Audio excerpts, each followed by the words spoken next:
गिरिवरधारी जय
यमुना तीरा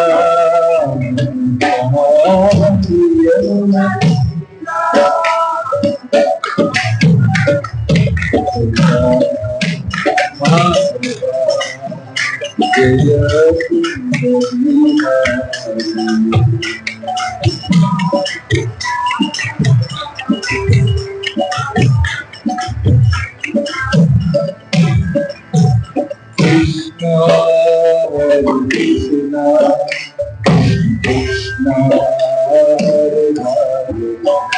Hare Rama, Hare Rama, Rama Rama,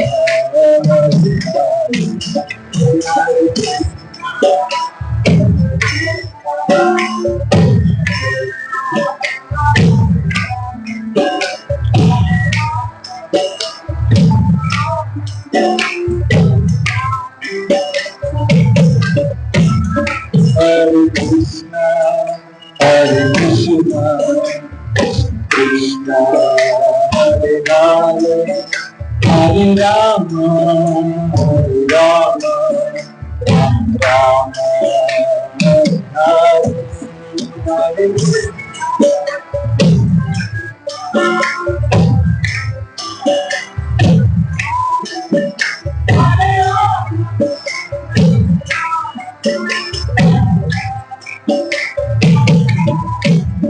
Hare Krishna, Hare Krishna, Krishna Hare Hare, Hare Rama, Hare Rama, Rama Hare Hare.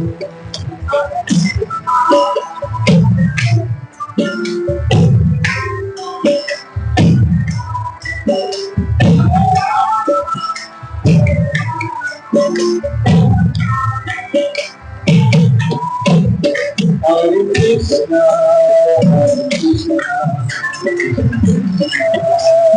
Hare Hare, Hare Rama, Hare Rama, Rama Hare Hare.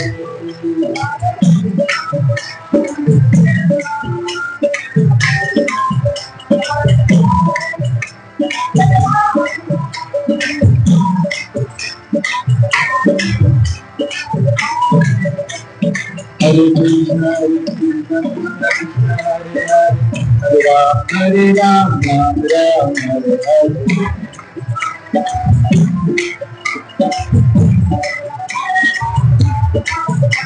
Hare Krishna, Hare Krishna, Krishna Krishna Hare Hare, Hare Rama, Rama Hare Hare.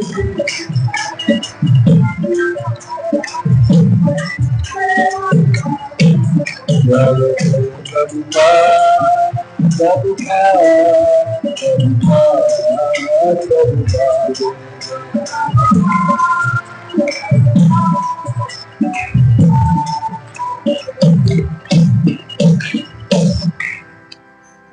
Namo Bhagavate Vasudevaya.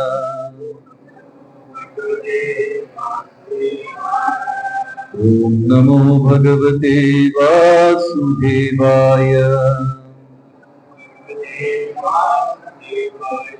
Narayanam Namaskritya Naram Chaiva Narottamam Devim Saraswatim Vyasam Tato Jayamutiraye. He Krishna Karuna Sindhu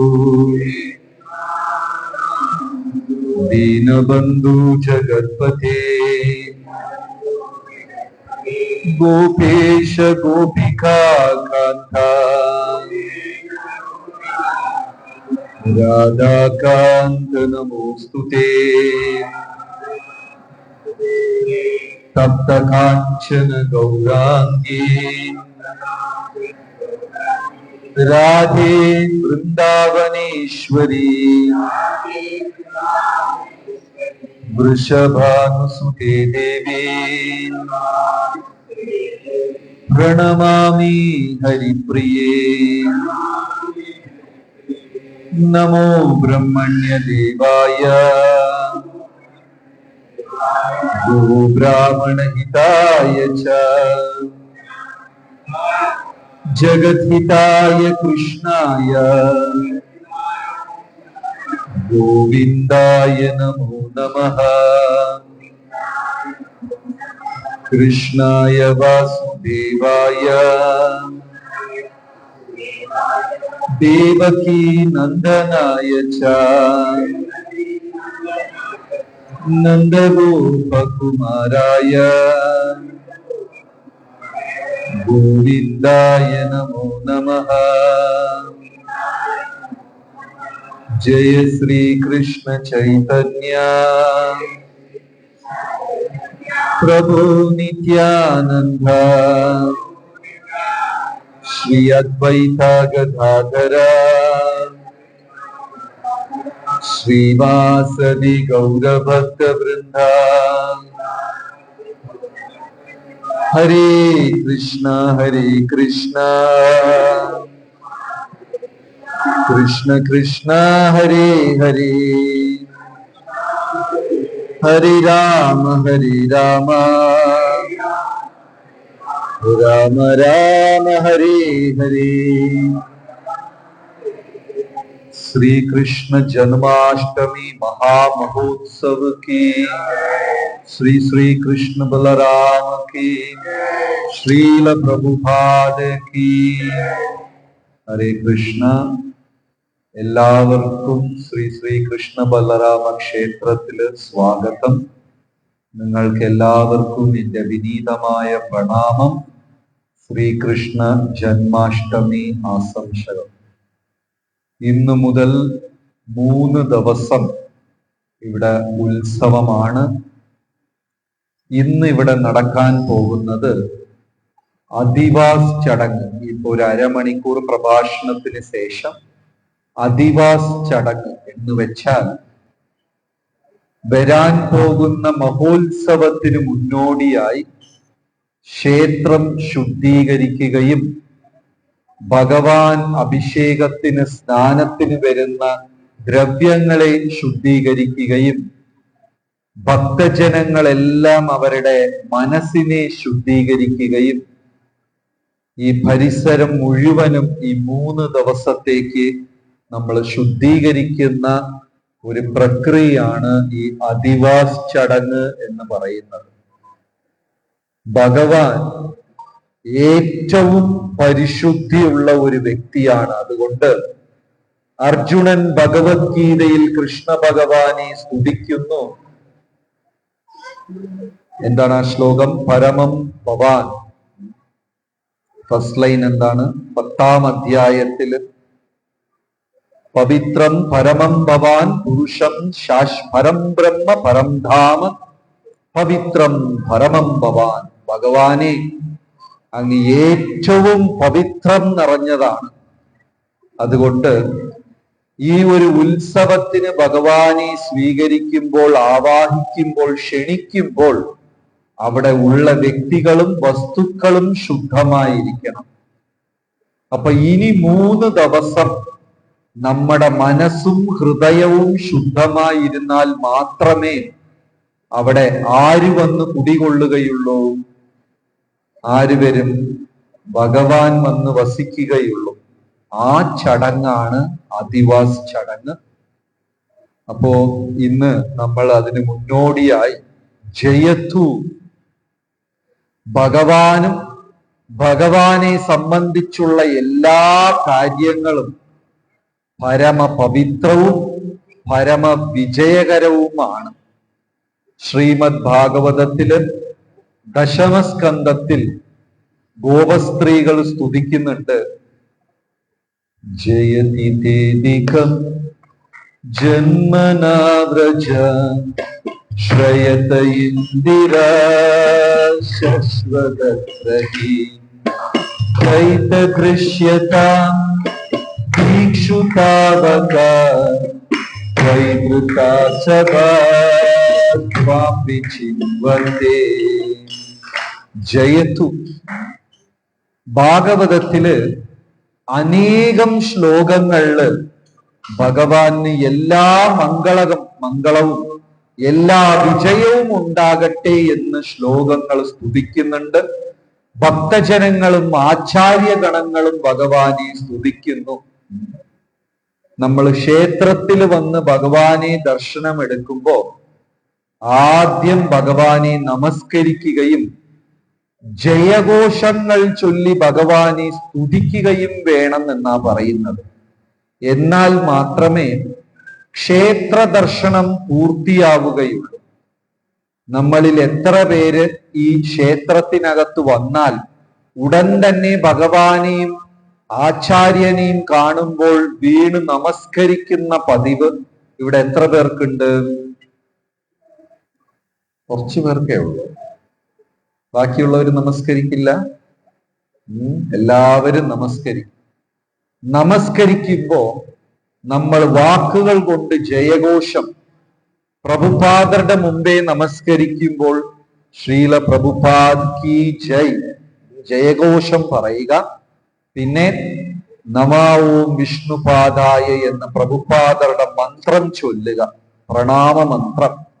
അതേപോലെ ഭഗവാന്റെ മുമ്പേ വന്ന് നമസ്കരിക്കുമ്പോൾ നമുക്കറിയാവുന്ന കൃഷ്ണമന്ത്രങ്ങൾ ചൊല്ലുക. ഒന്നും അറിയില്ലെങ്കിൽ ഹരേ കൃഷ്ണ കൃഷ്ണ കൃഷ്ണ ഹരേ ഹരേ, പിന്നെ ഹരേ രാമ രാമ രാമ ഹരേ ഹരേ എന്ന ഭഗവാന്റെ ഹരേ കൃഷ്ണ മഹാമന്ത്രം ചൊല്ലി ശ്രീ ശ്രീ കൃഷ്ണ ബലറാം കി ജയ് എന്ന് ജയഘോഷം ചൊല്ലണം. എന്നാലേ ആ നമസ്കാരം പൂർത്തിയാവുകയുള്ളൂ. ശ്രീ ശ്രീ കൃഷ്ണ ബലറാം കി, സൗണ്ട് പോരാ, ശ്രീ ശ്രീ കൃഷ്ണ ബലറാം കി. അതുകൊണ്ട് ശ്രീമദ് ഭാഗവതത്തില് അതിന്റെ അന്തിമ സ്കന്ധങ്ങളിലും ഈ മന്ത്രം, ജയഘോഷ മന്ത്രങ്ങൾ വളരെ വളരെ വളരെ പ്രസിദ്ധമാണ്.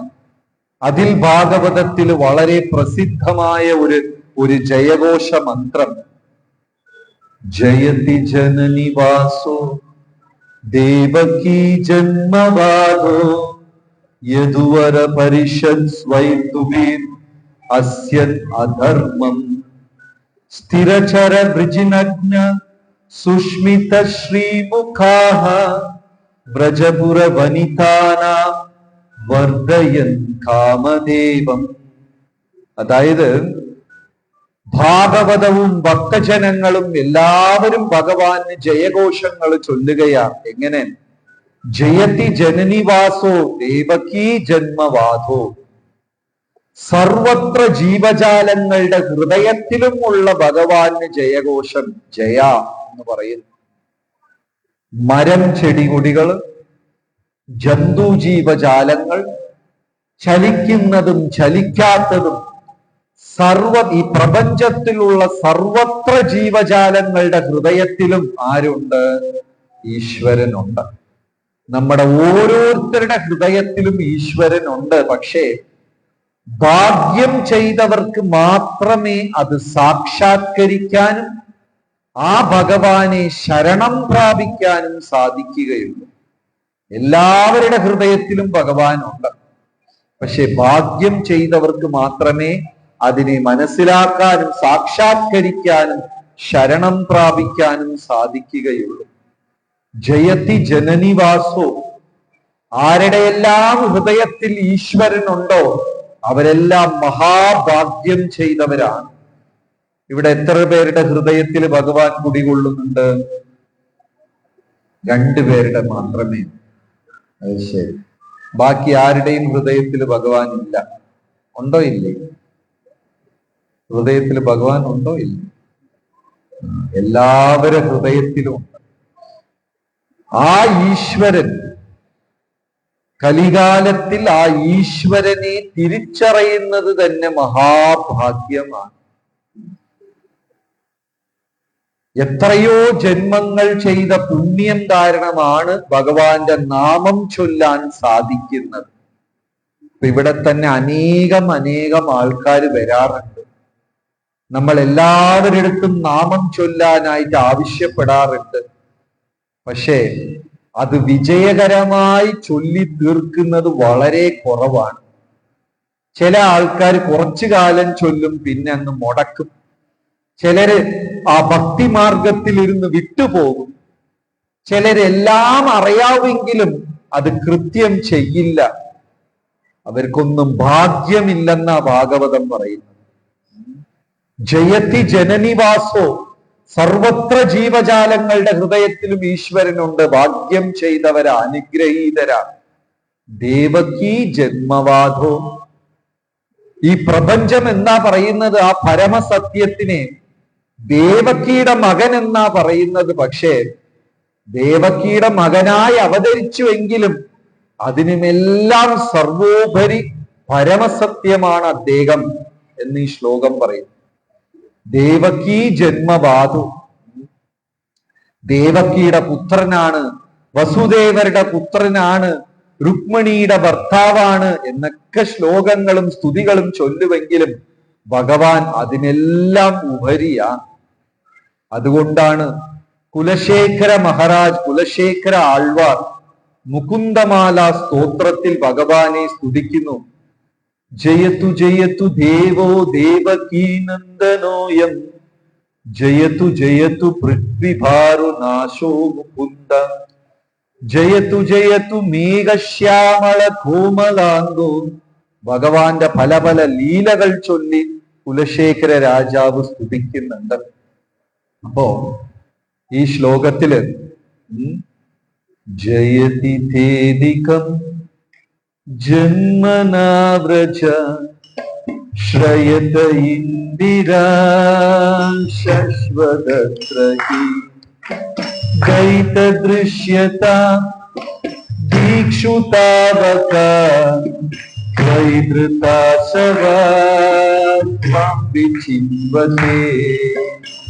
ഭഗവാന്റെ നാമം ചൊല്ലുന്നവർ, ഭഗവാനെ സ്തുതിക്കുന്നവർ എല്ലാവരും അനുഗ്രഹീതരാണ്. അവരുടെ ജീവിതത്തിൽ ഇന്ദ്രൻ വന്ന് കുടികൊള്ളുന്നുണ്ട് എന്നാ പറയുന്നത്. എവിടെയെല്ലാം ഈശ്വര കടാക്ഷം, ഈശ്വരന്റെ നാമ ഉച്ചാരണം, ശ്രയത ഇന്ദിര ശാശ്വതത്രഹി, ശാശ്വതമായി അവരുടെ ജീവിതത്തിൽ ആരാ വന്ന് കുടികൊള്ളുന്നത്? ഇന്ദ്രൻ വന്ന് കുടികൊള്ളുന്നുണ്ട്. ഇന്ദ്രൻ വന്ന് നമ്മുടെ ജീവിതത്തിൽ കുടിയിരുന്നു കഴിഞ്ഞാൽ ആ കുടുംബത്തില് ധനത്തിനോ ധാന്യത്തിനോ യാതൊരു കുറവും ഉണ്ടാവില്ല. നമ്മളെല്ലാം നമ്മുടെ ജീവിതത്തിന്റെ സംരക്ഷണത്തിനായിട്ട് ഇൻഷുറൻസ് പദ്ധതിയിൽ ചേരാറുണ്ട്. ഇവിടെ കൂടിയിരിക്കുന്ന എല്ലാവർക്കും ലൈഫ് ഇൻഷുറൻസും പല തരത്തിലുള്ള ഇൻഷുറൻസും ഉണ്ടാകും. ഇൻഷുറൻസ് ഇല്ലാത്ത ആരെങ്കിലും ഇവിടെ ഉണ്ടോ? ഇൻഷുറൻസ് ഇല്ല. ആഹാ, വേറെ ആർക്കൊക്കെ ഇല്ല? ഇൻഷുറൻസുകാർക്ക് നിങ്ങളെ വേണ്ടേ? അത് ശരി, 4-5 പേർക്ക് ഇൻഷുറൻസ് ഇല്ല. എത്ര പേർക്ക് ഇൻഷുറൻസ് ഉണ്ട്? ഈ രണ്ടിനും കൈതൂക്കാത്തവരേത് കക്ഷിയാ? അപ്പൊ നമുക്കൊരു ജീവിത ഭയമുണ്ട്. നാളെ എന്ത് സംഭവിക്കും? എന്റെ ആരോഗ്യം ശാശ്വതമായി നിലനിൽക്കുമോ? എന്റെ ജോലി എന്നേക്കും ഇതുപോലെ ഉണ്ടാകുമോ? എന്റെ ധനം, എന്റെ കുടുംബം എന്നൊരു ഭയം സാധാരണ ഗൃഹസ്ഥർക്കെല്ലാം ഉണ്ടായിരിക്കും, ഒരു ഭയം. അത് കാരണം നമ്മൾ ചെന്നിട്ട് പല തരത്തിലുള്ള നിക്ഷേപങ്ങളും ഇൻഷുറൻസും ഒക്കെ എടുക്കും. പക്ഷെ ഇവിടെ ഭഗവാൻ പറയുന്നു, അങ്ങനെയൊക്കെ ഇൻഷുർ ചെയ്താൽ ചിലപ്പം നടന്നെന്ന് വരും, ചിലപ്പം ഒരു ഉറപ്പുമില്ല. ഞാൻ ലൈഫ് ഇൻഷുറൻസും മെഡിക്കൽ ഇൻഷുറൻസും എടുത്തു കഴിഞ്ഞാൽ ഒരിക്കലും ജീവിതത്തിൽ അപകടം ഉണ്ടാവുകയില്ല എന്തെങ്കിലും ഒരു ഉറപ്പുണ്ടോ? ഇൻഷുറൻസ് എടുത്താൽ ആക്സിഡന്റ് ഉണ്ടാവില്ലെന്ന് ഉറപ്പുണ്ടോ? ഇല്ല. പിന്നെ പ്രഭു എന്തിനാ എടുത്തത്? സർക്കാർ ചോദിച്ചുകൊണ്ട് എടുത്തു. അത് ശരി. പക്ഷെ ഇവിടെ പറയുന്നു, ഭഗവാന്റെ നാമം ജപിക്കുന്നവരുടെ വീട്ടിൽ ശാശ്വതമായി ഇന്ദ്രൻ കുടികൊള്ളുകയും അവർക്ക് ഭൗതികമായി യാതൊരു ദോഷവും ഉണ്ടാവുകയില്ല. ശ്രയത ഇന്ദിര ശാശ്വതത്രഹി ദൈതദൃശ്യത ദീക്ഷുതാവക ത്വൈധൃതാശവസ്ത്വവിചിന്വതേ. ഈ ഭക്തജനങ്ങൾ, ഗോപസ്ത്രീകൾ, ഗോപന്മാര് പാടുകയാ, ഞങ്ങൾക്ക് ഇന്ദ്രൻ വന്നാൽ ഇന്ദ്രനും വേണ്ട, കാശും വേണ്ട, പണവും വേണ്ട, ഒന്നും വേണ്ട. നമ്മളെപ്പോലെ നമുക്കിവിടെ കൂടിയിരിക്കുന്ന ഭക്തന്മാർക്ക് ആർക്കും പൈസയിൽ താല്പര്യമില്ല, സുഖ സൗകര്യങ്ങളിൽ താല്പര്യമില്ല. അങ്ങനെയല്ലേ? പൈസയിൽ താല്പര്യമില്ല. പക്ഷേ വ്രജവാസികൾ, വൃന്ദാവനത്തിലുള്ള ഭക്തജനങ്ങൾ പറയുന്നു, അങ്ങനെ ഇന്ദ്രൻ വന്ന് അനുഗ്രഹിച്ചാലും ഞങ്ങൾക്ക് വേണ്ട. ഞങ്ങൾക്ക് എന്താ വേണ്ടത്? ഏത് ദിശയിലും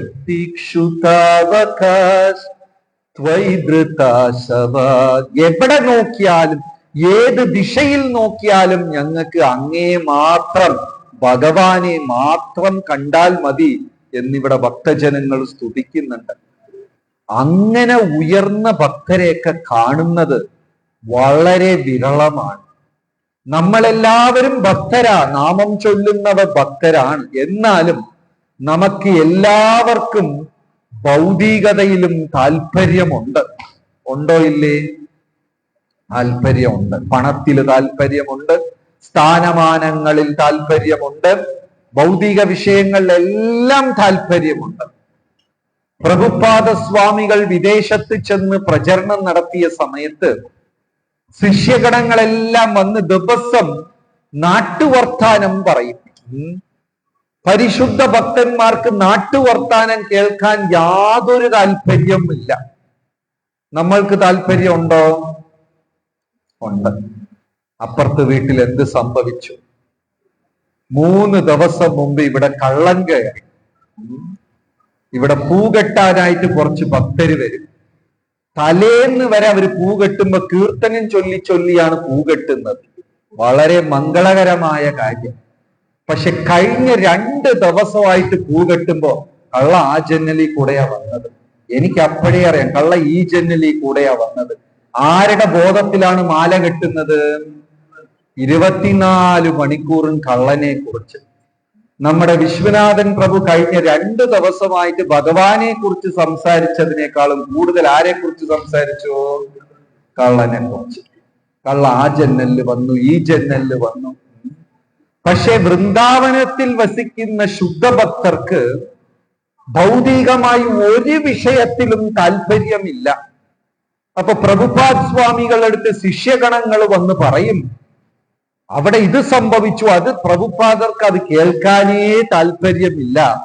സോ പ്രഭുപാദർ ചോദിക്കും, ഓക്കെ, പത്രത്തിൽ ഇങ്ങനെ ഉണ്ട്, ആ വാർത്തയുണ്ട്, ഈ വാർത്തയുണ്ടെന്ന് ശിഷ്യന്മാര് പറയുമ്പോ പ്രഭുപാദ് ചോദിക്കും, okay, what do the rascals say? അവരെല്ലാ കള്ളന്മാരും എന്താ പറയുന്നത്? അതിൽ യാതൊരു തരത്തിലുള്ള താല്പര്യവും പ്രഭുപാദ് സ്വാമികൾക്കില്ല. ഭൗതികമായ വിഷയങ്ങൾ, നമ്മൾ എങ്ങനെയാണ്? മിശ്രഭക്തന്മാരാണ്. ആത്മീകതയിലും താല്പര്യമുണ്ട്, എന്നാൽ ഭൗതികതയിലും താല്പര്യമുണ്ട്.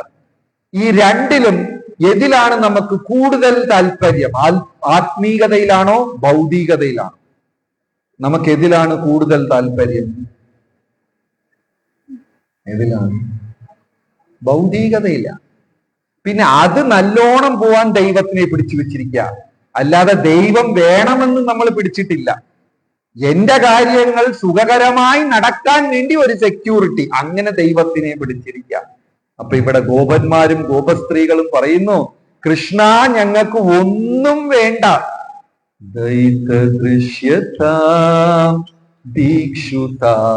അങ്ങയുടെ അനുഗ്രഹം മാത്രം മതി. അതിമനോഹരമായ ശ്ലോകം. ജയതി തേദികം ജന്മനാ വ്രജ ശ്രയത ഇന്ദിരാ ശശ്വതഗ്രഹേ ദൈതദൃശ്യതാ ദീക്ഷുതാവക വൈദ്രുതാ സഭാ വിചിന്വഹേ. വെസ്റ്റ് ബംഗാൾ ഭാഗത്ത് പോയാൽ നവദ്വീപ് എന്ന് മനോഹരമായ ഒരു ഗ്രാമം. അവിടെ ഒരു കാലത്ത് വല്ലഭസേന എന്ന ഒരു രാജാവ് ഭരിക്കുന്നുണ്ടായിരുന്നു. വല്ലഭസേന മഹാരാജാവ് മഹാഭക്തനാണ്. ഹസ്തിനാപുരത്തിലും ഇന്ദ്രപ്രസ്ഥത്തിലും പാണ്ഡവര് ഭരിച്ചുകൊണ്ടിരുന്ന അതേ കാലഘട്ടത്താണ് ബംഗാൾ ഭാഗത്ത് ഈ വല്ലഭസേന എന്ന രാജാവ് ഭരിക്കുന്ന ഒരു കാലഘട്ടം. അപ്പോൾ ധർമ്മരാജൻ യുധിഷ്ഠിരൻ രാജസൂയ യജ്ഞം നടത്തുന്ന ഒരു പദ്ധതി ഉണ്ടായിരുന്നു. മഹാഭാരതത്തിൽ ഇരുന്ന് നമുക്കറിയാം, ഒരു രാജാവിനെ ചക്രവർത്തിയായി പ്രഖ്യാപിക്കുന്ന ഒരു പ്രക്രിയയാണ്. അങ്ങനെ യുധിഷ്ഠിര രാജാവിനെ ചക്രവർത്തിയായി പ്രഖ്യാപിക്കാൻ അശ്വമേധയാഗം നടത്തുന്നുണ്ടായിരുന്നു. അപ്പൊ അശ്വമേധയാഗം നടത്താൻ വേണ്ടി കുതിരയെ അഴിച്ചുവിടും, ഒരു പൂജയൊക്കെ ചെയ്ത് കുതിരയെ വിടും. അപ്പോ ആ കുതിരയെ ആരെങ്കിലും കെട്ടിവെച്ചാൽ അവർക്ക് യുധിഷ്ഠിരൻ വന്ന് ചക്രവർത്തിയാകുന്നതിൽ താല്പര്യമില്ല എന്ന അർത്ഥം. അപ്പൊ എന്ത് ചെയ്യും? പാണ്ഡവർ ആ രാജാവിനോട് യുദ്ധം ചെയ്യും.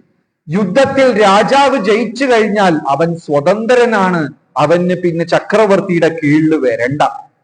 പക്ഷെ പല രാജാക്കന്മാരും, ഭൂരിപക്ഷം രാജാക്കന്മാരും യുധിഷ്ഠിരനെ ചക്രവർത്തിയായി അംഗീകരിച്ചു. അവർക്ക് സന്തോഷമേ ഉണ്ടായിരുന്നുള്ളൂ. കാരണം യുധിഷ്ഠിരനെ പോലെ ധർമ്മരാജൻ ഒരു മഹാഭക്തൻ ചക്രവർത്തിയാകുന്നതും ആ ഭക്തന്റെ താഴെ നിന്ന് ഭക്തന്റെ പാദം പിന്തുടർന്ന് ഭഗവാനെ സേവിക്കുന്നതിൽ യാതൊരു വിഷമവും ഇല്ല. ഇവിടെ നല്ലോണം നമ്മൾ മനസ്സിലാക്കണം, സ്വതന്ത്രനായി ഒരാൾക്ക് നേരെ ചെന്ന് ഭഗവാനെ സമീപിക്കുന്നത് വളരെ ബുദ്ധിമുട്ടാണ്. പക്ഷെ ഒരു ഭക്തന്റെ പാദം പിടിച്ച് പിന്തുടർന്ന് ചെന്ന് ഭഗവാനെ ശരണം പ്രാപിച്ചു കഴിഞ്ഞാൽ അത് എളുപ്പമാണ്. ഇത് മനസ്സിലാക്കിയ രാജാക്കന്മാരെല്ലാം യുധിഷ്ഠിരന്റെ ചക്രവർത്തി പദം സ്വീകരിച്ചു. പക്ഷേ ബംഗാളിൽ രാജ്യം ഭരിച്ചുകൊണ്ടിരുന്ന മഹാഭക്തനായ വല്ലഭസേന മാത്രം അത് അംഗീകരിച്ചില്ല. എല്ലാവർക്കും അതിശയായിരുന്നു. എല്ലാ ഭക്തരും അംഗീകരിച്ചു. ഇതെന്താ വല്ലഭസേന മാത്രം അംഗീകരിക്കാത്തത്? എന്നാൽ ഈ വല്ലഭസേന ഒരു കൊച്ചു രാജാവായിരുന്നു. വളരെ പരാക്രമമുള്ള വലിയ സൈന്യമോ ചക്രവർത്തിയോ ഒന്നുമല്ല, ഒരു കുഞ്ഞു രാജാവായിരുന്നു വല്ലഭസേന. അപ്പൊ അദ്ദേഹം എതിർത്തപ്പോൾ എല്ലാവർക്കും അതിശയമുണ്ടായി.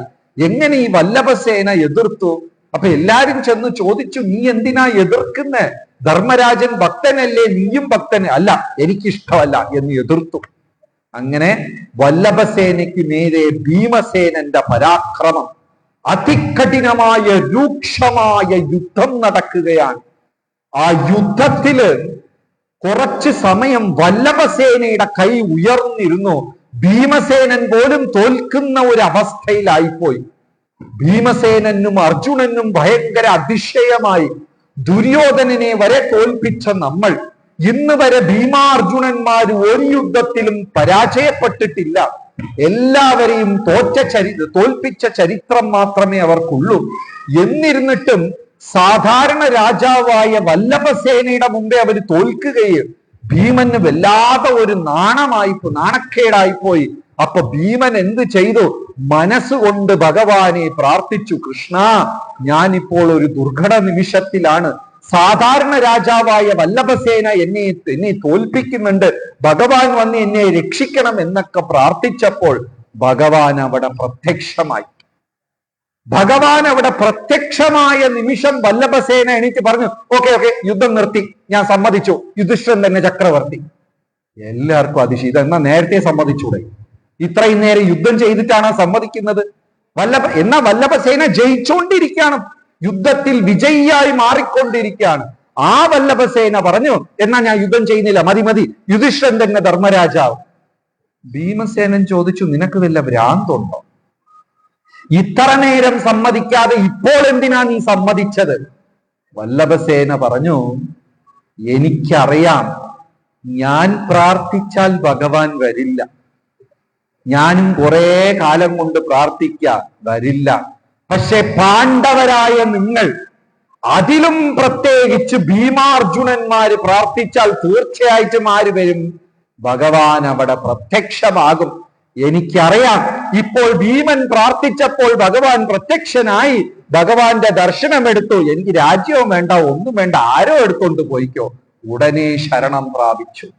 ഇതാണ് മഹാഭക്തന്മാരുടെ ലക്ഷണം. അവർക്ക് ഭൗതിക ഐശ്വര്യത്തിൽ വലിയ താല്പര്യമില്ല. പ്രഭുപാദ സ്വാമികൾക്കും കൃഷ്ണ ഭഗവാനും ഗുരുപരമ്പരയും പ്രീതിപ്പെടുത്താൻ ഞാൻ എൻ്റെ ജീവനും ശരീരവും ഉപയോഗിക്കണം.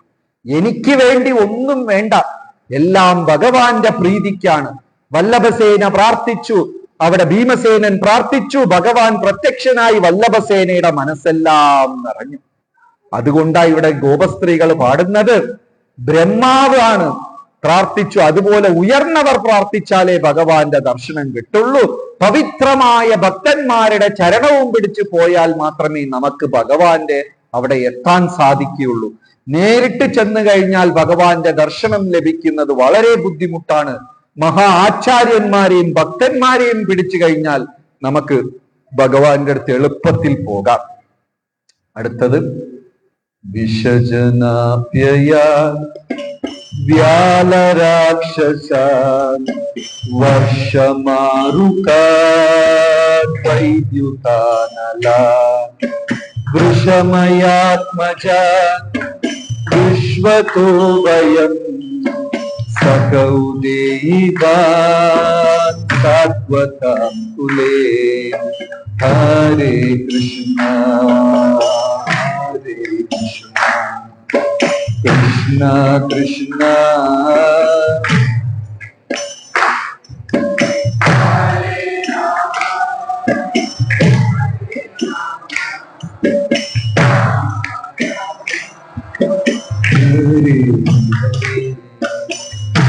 അപ്പൊ ഇവിടെ ഈ ശ്ലോകത്തിൽ ഗോപന്മാരും ഗോപസ്ത്രീകളും പാടുന്നു, കൃഷ്ണ വിഷജല, വെള്ളം മുഴുവനും വിഷമായപ്പോൾ അങ്ങ് വന്ന് ഞങ്ങളെ രക്ഷിച്ചു. എപ്പോഴാ വെള്ളം മുഴുവനും വിഷമായത്? എപ്പോഴാ വെള്ളം മുഴുവനും വിഷമായത്? കാളിയൻ വന്നപ്പോ യമുനാ നദി വിഷജലാപ്യയ വ്യാലരാക്ഷസ, എത്രയോ രാക്ഷസന്മാര് വന്നു വൃന്ദാവനത്തിൽ, അപ്പോഴൊക്കെ ഭഗവാൻ ഞങ്ങളെ രക്ഷിച്ചു. എന്താണ് വിഷജലാപ്യയാൻ വ്യാലരാക്ഷസാൻ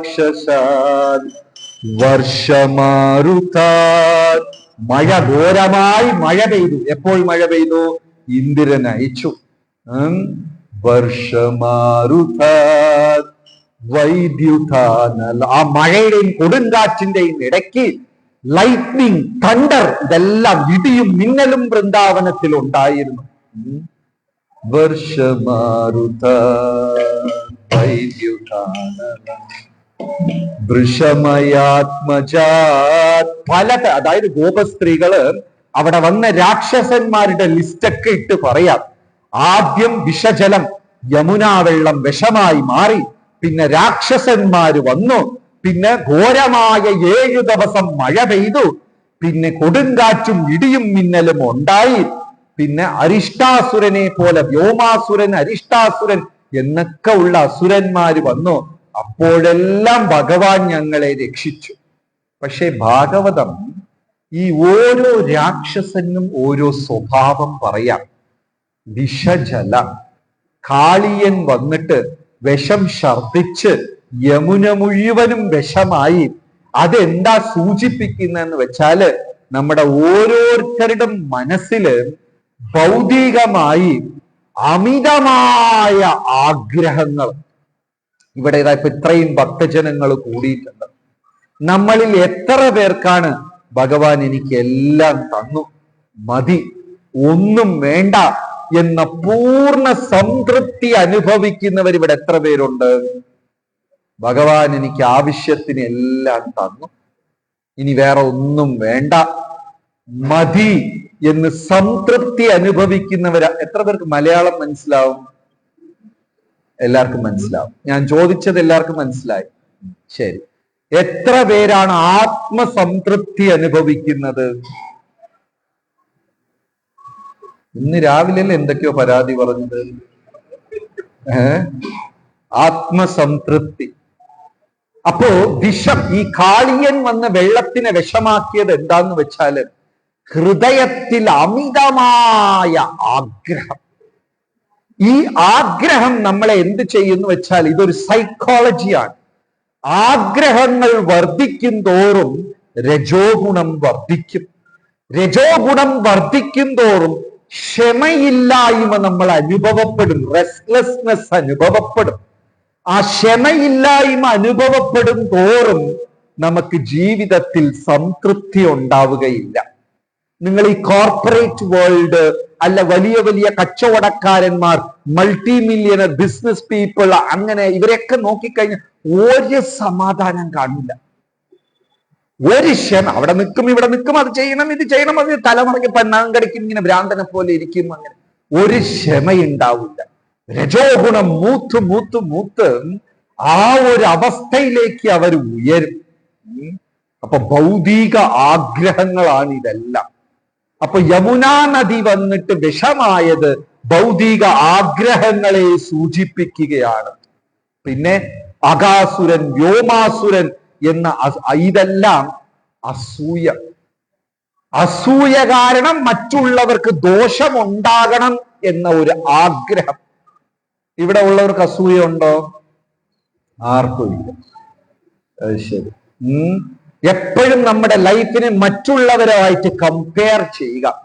ഓ, അവരെ കണ്ടില്ലേ, ലൈഫിൽ ഇത്ര സുഖമുണ്ട്, അവരുടെ ജീവിതത്തിൽ ഇത്ര പണമുണ്ട്, എനിക്കില്ലല്ലോ എന്ന് എപ്പോഴും താരതമ്യപ്പെടുത്തി ഒരു ദിവസം അയാളുടെ പണം നഷ്ടപ്പെടുമ്പോ ഉള്ളിൽ വന്ന് പാലൊഴിച്ചതുപോലെ ഒരു സന്തോഷം. ഓ, അയാളുടെ വീട്ടിൽ നിന്ന് മോഷണം പോയാ അപ്പ, ഉള്ളിൽ എവിടെയോ ഒരു സന്തോഷം. ഇതൊക്കെയാണ് വ്യോമാസുരൻ, അഘാസുരൻ. മറ്റുള്ളവർ ജീവിതത്തിൽ ഉയരുമ്പോൾ നമുക്കൊരു അസ്വസ്ഥതയും, മറ്റുള്ളവന് ജീവിതത്തിൽ പരാജയം സംഭവിക്കുമ്പോൾ എവിടെയോ ഒരു ചെറിയ സംതൃപ്തിയുമാണ്. നമുക്ക് എല്ലാവരുടെ ഉള്ളിലും അസുരന്മാരുണ്ട്. ഇങ്ങനെ ഗോപന്മാരും ഗോപസ്ത്രീകളും ഇതെല്ലാം ഒരു ലിസ്റ്റിട്ട് പറയാ, ഈ രാക്ഷസന്മാരെ എല്ലാം. എന്നിട്ട് പറഞ്ഞു, ഭഗവാനെ, ഈ ഓരോ രാക്ഷസൻ പ്രത്യക്ഷമായപ്പോഴും അങ്ങാണ് വന്ന് ഞങ്ങളെ സംരക്ഷിച്ചത്. അതേപോലെ എന്റെ ഹൃദയത്തിന്റെ ഉള്ളിൽ കാമക്രോധാദികൾ തലതൂക്കുമ്പോഴെല്ലാം ഭഗവാൻ വന്ന് ഞങ്ങളെ രക്ഷിക്കണം എന്നിവര് പ്രാർത്ഥിക്കുന്നുണ്ട്. ഇത് പറയാൻ കാരണം, ഇതെല്ലാം ഹൃദയത്തിലിരുന്ന് അപ്രതീക്ഷമായാൽ മാത്രമേ അടുത്ത 2 ദിവസത്തിൽ ഭഗവാൻ നമ്മുടെ ഹൃദയത്തിൽ വന്ന് കുടികൊള്ളുകയുള്ളൂ. ഇനി 2 ദിവസം കൃഷ്ണ ജന്മാഷ്ടമിയാണ്. ഭഗവാൻ നമ്മുടെ ഹൃദയത്തിൽ ഉണ്ടാകണം എന്ന് എത്ര പേര് ആഗ്രഹിക്കുന്നു? എല്ലാവരും ആഗ്രഹിക്കും. വിഷജലാപ്യയ വ്യാലരാക്ഷസ വർഷമാരുത വൃഷമയാത്മജ രക്ഷിതോ ഭയം. അടുത്ത 2 ലൈൻ മറന്നു. ഹരേ കൃഷ്ണ ഹരേ കൃഷ്ണ കൃഷ്ണ ഹരേ ഹരേ രാമ ഹരേ രാമ രാമ രാമ ഹരേ ശ്രീ കൃഷ്ണചന്ദ്ര ഭഗവാൻ की श्री श्री कृष्ण बलराम की श्री कृष्ण जन्माष्टमी महामहोत्सव की. അപ്പോ ഇതിന്റെ തുടർച്ച നാളെ രാവിലെ 8:30 ശ്രീമദ് ഭാഗവതം ക്ലാസ്സില് ഈ ഗോപികാഗീതം നമ്മൾ തുടരും. നാളെ 2 ഘട്ടങ്ങളായിട്ട് വൈകുന്നേരവും തുടരും. പിന്നെ മറ്റന്നാൾ ജന്മാഷ്ടമിയുടെ അന്നും ഈ അധ്യായം നമ്മൾ തുടർന്ന് ചെയ്യും. ഇപ്പോൾ ഇവിടെ വന്നിട്ട് അധിവാസ് ചടങ്ങാണ്. നല്ല മനോഹരമായ നാമസങ്കീർത്തനത്തില് ഭഗവാന് സുഗന്ധ ദ്രവ്യങ്ങളെല്ലാം സമർപ്പിച്ച് ഈ അന്തരീക്ഷവും നമ്മുടെ ഹൃദയവും ശുദ്ധീകരിക്കുന്ന പ്രക്രിയയാണ്. നാളെ വിശേഷാൽ പരിപാടികളൊക്കെ ഉണ്ട്. നാളെ രാവിലെ ഭഗവാന് 7:30 മണിയോട് ദർശനം അലങ്കാരം കാണാൻ സാധിക്കും. അത് കഴിഞ്ഞ് ഈ ഗോപികാഗീതം പ്രഭാഷണം തുടരും.